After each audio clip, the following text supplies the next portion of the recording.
Hello, hello, and welcome to Decaf, a production of the Beacon Center of Tennessee. Taylor and Mark back at it again. Mark, we matched today. We're both wearing gray, which I feel like the Beacon shirt. Yeah, Beacon shirt. We got to give a shout out to Jordan for getting us Beacon shirts. Very nice of him.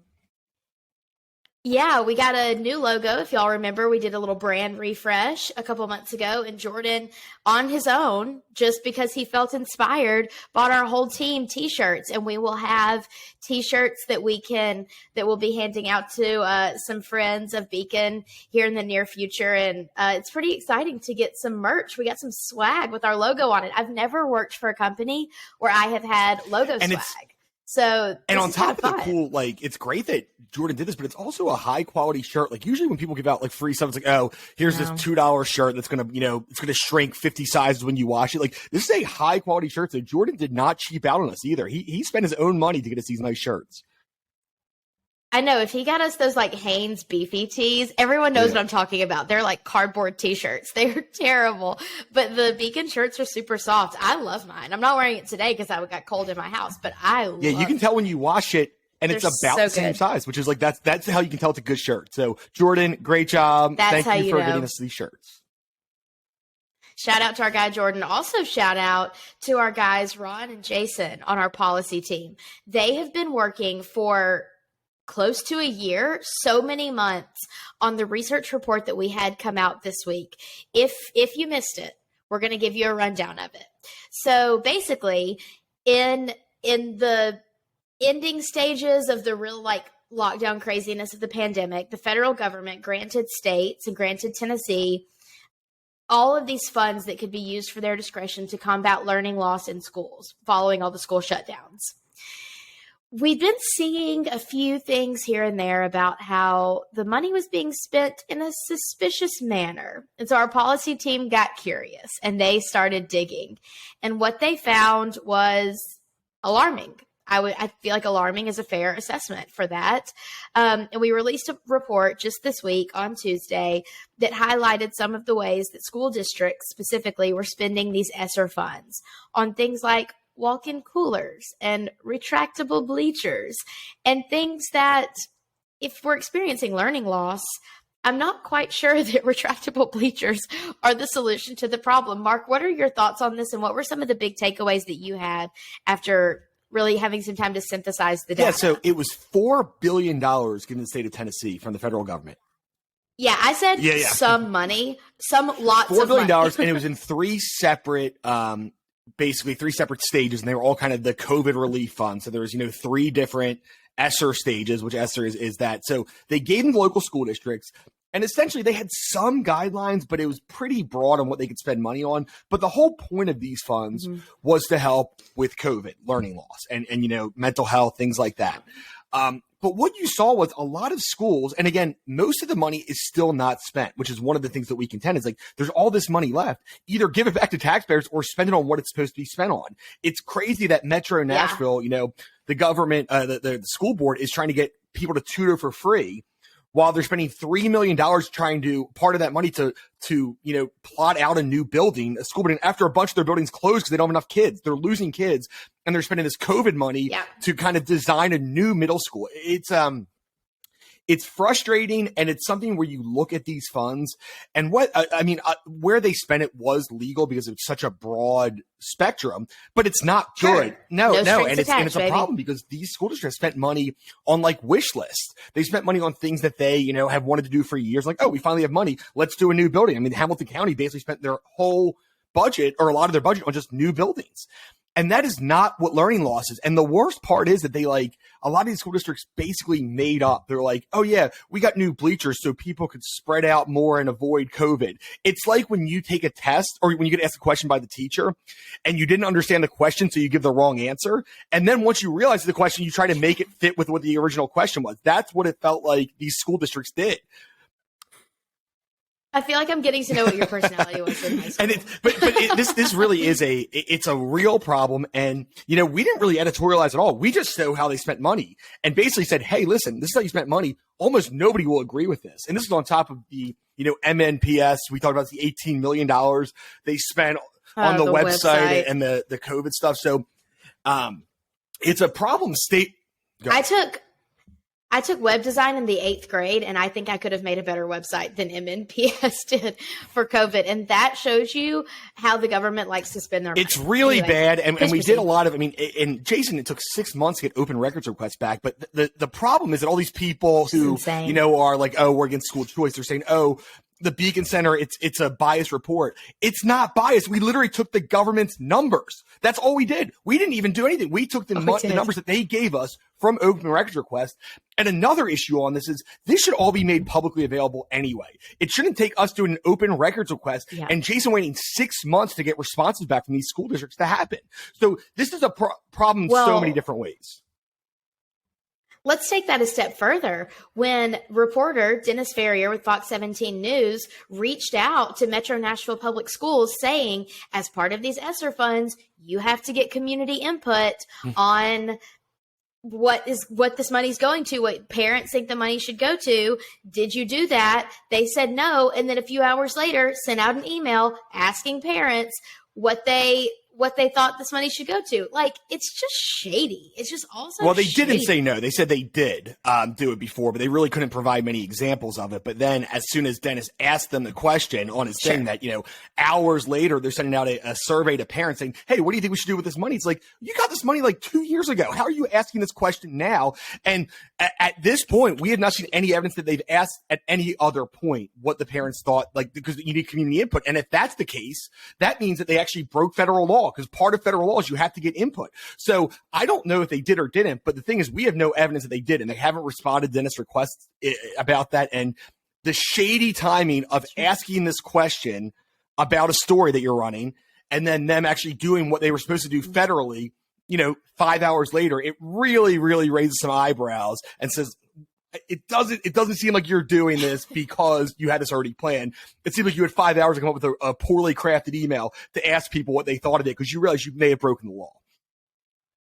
Mark and I are not the smartest people on our team, but it doesn't take the smartest people on our team to sniff out something that doesn't quite sit right. And that doesn't quite sit right. Another thing that didn't quite sit right with this was if you go to our website and you look through a lot of the examples, we don't have a graphic breaking down spending for Shelby County.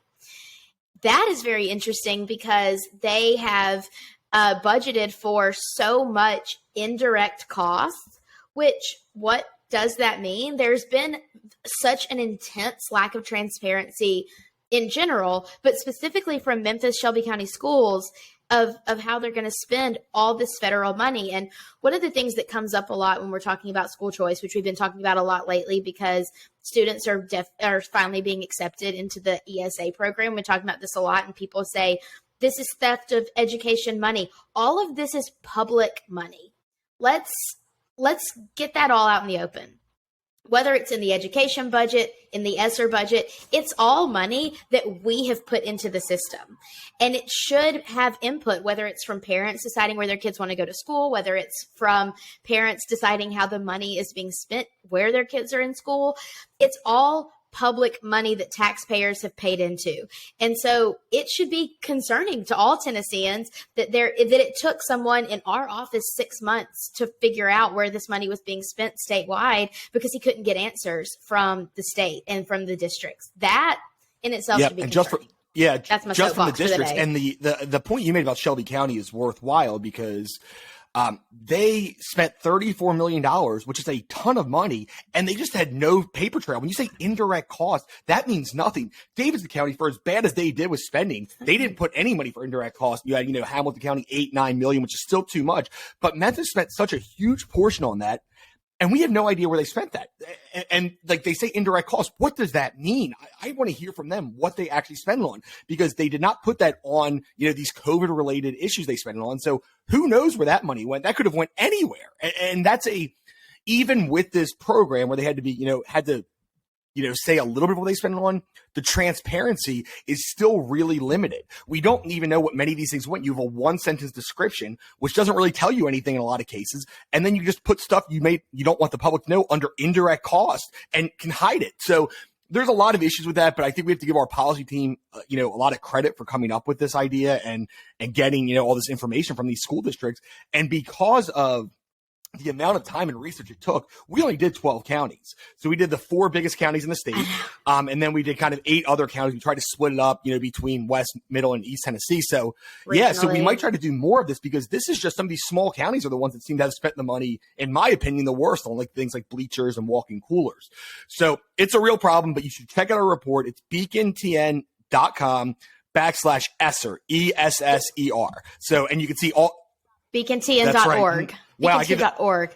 Do not listen to what I just said. beacontn.org/ESSER. So I don't even know our website. I knew the ESSER part. That's all I focus on. Yes, I go on our website a lot, so I know.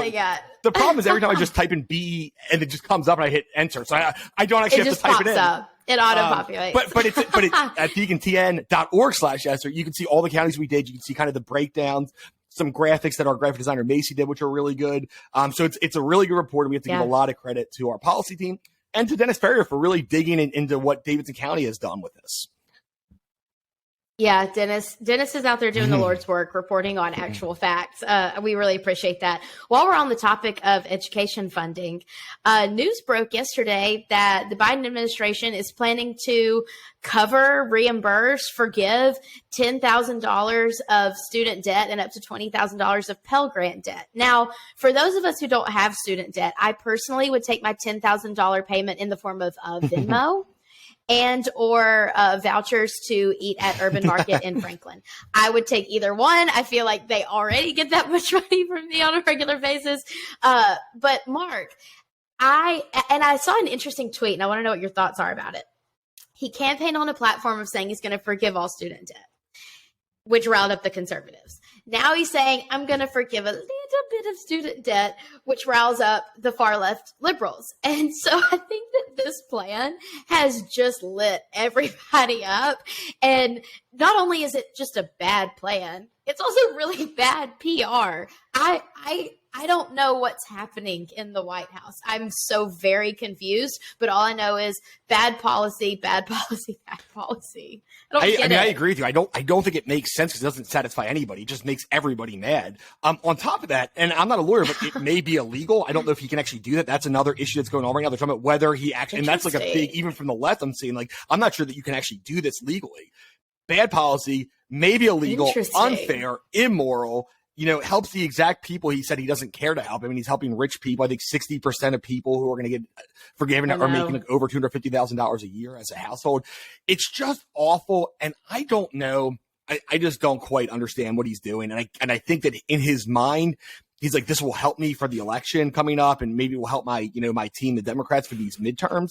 I don't think it will. Now, granted, the Democrats seem to be having kind of a bump generally in the general public right now, if you see some of the elections going on. So maybe it won't affect them. But this was just poorly thought out, PR-wise. And then, of course, terrible policy. And again, maybe illegal. So I don't understand what he's doing with this. We've talked about this a lot. The idea that, people who decide to take on college debt are the ones, and a lot of them that have more money are the ones getting that. The people who didn't go to college, kind of like the lower income people who didn't go to college, are the ones paying for these other people to get their money back.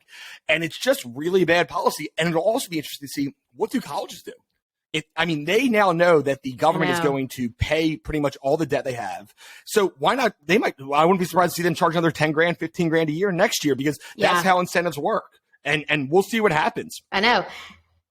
It made me sick. I saw someone tweet and say, I can't believe that my mailman is going to have to pay for your sociology degree. That made me sick. That just absolutely, I don't get it. I'm so upset about it for so many reasons. And I have so many friends who could definitely use help paying off their debt. However, they also signed a form at the beginning of all of this saying that I'm incurring this debt and I know what I'm doing and I'm going to pay it off. It just makes me really sad for them, for those of us who have to bear the weight of that. It's not a good situation. And it makes me feel dumb, right? So I ended up with personally $82,000 of student debt from college.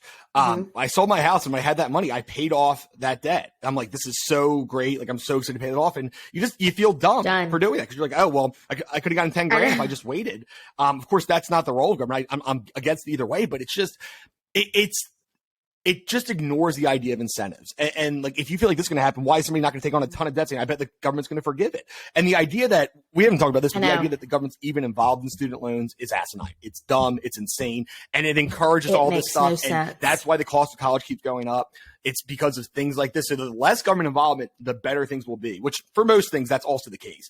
But it's let's get Jordan to make us some T-shirts. Yes, I know. The less government involvement, the better things. Yeah, and it's really a bad look for the Biden administration. I think anybody who kind of has any real idea of what real fairness is against this, no matter where you're at politically. Mm-hmm. And I think it's like you said, I don't think it's a smart PR move either. So I feel like this is an 0 for 3, really bad. And again, if he gets sued and loses, it's going to make him even look dumber because he did this thing that nobody liked and it was illegal, which is probably the case. Yes, which is probably the case. Man, things are going crazy. It makes for great Twitter content, though. I'll tell you that. Something else, if you've been following Beacon's Twitter page, you'll see that Mark has been retweeting a lot about the Nolensville Little League team. Shout out to the Nolensville Little League team, honestly. I mean, there's stuff we could talk about in sports, live, golf, PGA. That's basically consumed my entire life. But what we want to talk about is how exciting it is for a team from Tennessee to be in the top 8 of the Little League World Series right now. They were undefeated up until last night. You know, sometimes you just need a game to rebuild. These are children. Maybe their arms and legs are just tired. But it is really exciting to see these kids get in the national spotlight like this. I'm jazzed about it. I loved watching the Little League World Series as a kid. It's fun. I will say I'm not sure that the legs of the Hawaii team was tired. They scored 13 runs last night against Nolensville. That's true. No, this is the second straight year Nolensville's gone to the College World Series. So and it's always weird. I've always wondered how that happens. Little League. You just said the College World Series. I am out of it. But I mean, it's always interesting to me how these, little leagues build these programs. Like Nolensville, it's not like they have a bunch of, it's weird that they're good. Why are they good? But they had these kids and they built this great little league program. It's not like they have, a ton of money there. It's not some really rich area. And you just see these random towns in New Jersey or Connecticut. It's like, how are they good? But they are. And for 2 straight years. So they obviously have a great program there. And it's exciting to watch. I saw a great meme. It's there's nothing more American than a 40-year-old drinking a beer and betting on 12-year-olds playing baseball on a Saturday. It's just this hilarious thing. Did you feel convicted when you read that tweet? You were like, oh gosh, they see me. Are they watching me right now? I don't even bet on Little League baseball. So it's but it is cool to see, like you said, everyone, when you watch the major leagues, even sometimes college basketball, these kids just love the game. They are playing just for fun. This is the highlight of their life. It will be the highlight of their life forever. Even and a lot of these guys, 99% of these guys won't do anything with baseball. I mean, they're 11 and 12-year-olds, and a lot of them, they just developed maybe a little bit earlier, so they're stronger. In 2 years, they're not even going to be on their high school team. So it's a cool experience for these kids that will never get anything like this again. And again, like we said, there is some pros that come from this, but for the most part, these are just, good kids who will always remember this. This will be their Super Bowl for the rest of their lives. And of course, it's cool because everyone gets behind you. The whole state of Tennessee is behind them right now. So we're cheering for Nolens. It's really exciting. They got 1 loss, so hope they 1 more and they get eliminated. But we're hoping they keep it up and have a chance to win this thing. Stay strong tonight. I know I'm going to watch the Little League World Series instead of the Braves, which is something that I haven't said in a very long time. I used to watch the Little League World Series. My mom would be like, "Oh, mom, he's cute. He's cute." As please don't say that now. It's no, gosh, no. But I vividly remember, as a little girl, wanting to watch the Little League World Series because I thought all the boys were so cute. Now I'm watching because we're cheering for the home team. I've been to the Little League World Series stadium. It's in the middle of nowhere. It's in Williamsport, Pennsylvania. Just this middle of nowhere thing. And I've been there a few times, and I don't know how they decided to have it there, but it's just it's kind of like the College World Series in Omaha.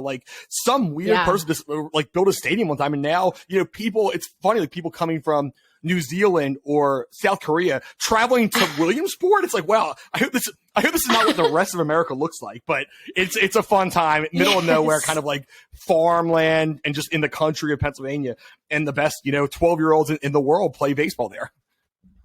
Mm-hmm. That's incredible. I actually love that. That's America. That's America if I've ever heard it. before we go, I am facing a moral dilemma, Mark. What is that moral dilemma, Taylor? It is, I don't know whether to give up my Regal Unlimited movie card for Moviepass. If you are a movie watcher, I am sure you remember back in 2017, 2018, when Moviepass burst onto the scene.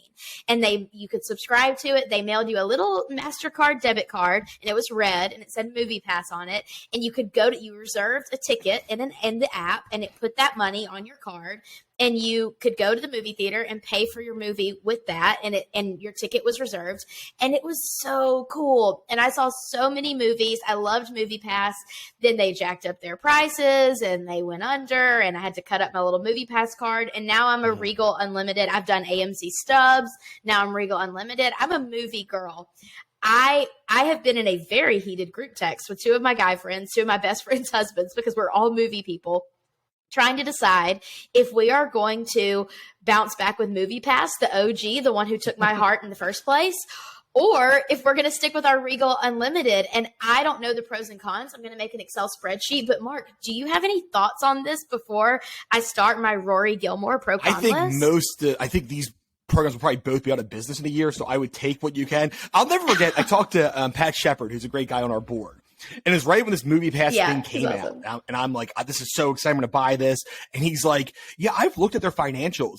It doesn't make any sense. They are going to go out of business. And this was right when it started. He's like, there's no way they can make money on this. This is the most basically insane thing. And Pat Shepard, a finance guy, clearly knew what he's talking about. Because in my mind, I was like, I don't know. It seems cool. Like maybe people buy popcorn. All these, you can't make money on it. And it's like, no. Pat's the smartest guy that I know. And if he says you can't make money, then And meanwhile, I'm like, no, that's fine. The thing is, it lasted a whole year of them just losing money like crazy. So they're rebranded. They have to have some better idea. My opinion is, what they should do is they should give it out for free. They said you can see movies for free as part of this thing. But every time you go, you're required to spend $20 at the concession stand. They'd actually make more money doing that, where you have some kind of minimum spend at the concession stand. I actually already do that. So I'm a Regal girl, and I go to at least one movie every week, if not multiple. And we go on Tuesday nights usually, and me and my friend, he and I split a large popcorn and a small Sprite every single Tuesday with our free tickets, and it's still $14. And then if you on Tuesday nights when the popcorn is half off, on the weekends I'm up in there spending $22 on a popcorn and a Sprite. It should be required though, and I do it. It should be required because there's you might do it, but a lot of people don't. They go oh, let me see this movie, and they'll see 3 movies in a day, not pay for a thing, sneak stuff into the theater, and all of their, they lose money on movie tickets generally. All of their markup comes from the concession stand. So it should be like when you go to a comedy show, it's $25, but you have to get 2 items. And you have to get 2 drinks. Right. And most of the Regals have, alcohol now, and that's where that's a big earner too. So if I'm them, I say, I'll even lower the price. $5 are free, but every time you go, you got to spend $30 at the concession stand. And I think that would change things. And I'm not sure that would work. I'm not a genius on this, but I can tell you that this MoviePass this time has to be different because it worked so poorly the last time. And from what I understand, Regal's going under right now too. With it. So this is not. I know. I got a Wall Street Journal alert the other day that said the Regal CEO was declaring bankruptcy. Now someone will bail Regal out, and listen. I'll admit I've taken a whole bag of Chick-fil-A into the movie theater before in my purse. Okay, I've done it. We've all done it, but I do feel bad, and so I try to always buy popcorn. And because I like the guy at the popcorn stand, his favorite movie is About Time. I love him, and so I always get popcorn from him. But I'm guilty of milking the system and seeing 2 movies in a night and having Chick-fil-A in the middle. But I get it. And I'm worried that my beloved tradition of at least once a week, if not twice, 3 times movies is going to go away because these passes. I got to say one more thing. It says a lot about your social life. People sometimes know the bartender because they go to a favorite bar or a restaurant thing. You know the movie guy, the popcorn guy you have discussions with? You go to the movies too often if you know this much about the actual people that work in the movie theater. That's not even a place you normally talk. And the ticket scanner guy. That's not even a place you have conversations. The ticket scanner guy's name is John. He's so awesome, and he keeps track of how often I see movies because he's like, "Oh, Taylor, is this your 3rd time seeing Top Gun?" I'm like, "Yes, it is, John. I'll see you because tomorrow." You're a freak. Okay, we gotta go. I can't talk about this anymore. You're a freak. I've revealed too much of my personality, and for that reason, I have got to go. Thank you for listening to Decaf. Please don't judge me. Subscribe to our podcast on Spotify and Apple Podcasts. And again, please don't judge me. We will talk to you next week.